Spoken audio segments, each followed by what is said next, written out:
Hi, Rene Ferrer. Day 27, diet at saka, yun, workout. Bali, yung mga 15 minutes ako sa station, sa elliptical. Elliptical, kung ano, pero tawag namin doon, Rotex eh. So, aside from that, 15 minutes, tapos didrills ako ng boxing.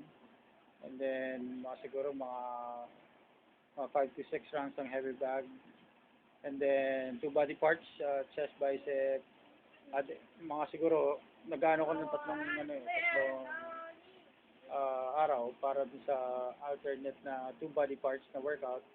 So, ginagawa ko yung leg shoulders on day one. Hello, that's my daughter.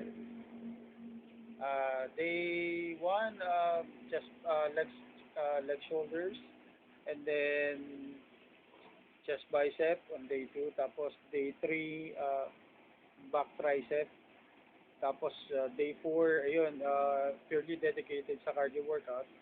So ganun lang. Still, minsan nag-rise ako ng siguro cheat day ko, one day. Pero the rest, ayun, puro banana. And I'll be stepping on the scale. Let's see kung ano na, kung gaano na kababa. Samahan niyo ako. So, ngayon, and yung swing scale, in-on ko lang. So, zero siya. Wait, Zoe. So, I'm gonna step on the scale now. Okay, so kunin natin yung current weight ko, day 27.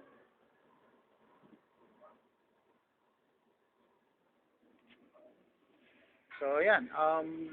So 192.6. Let's see kung gaano pa natin mabababa. So, strictly diet. So, ganun. No rides. Ayan. Thank you.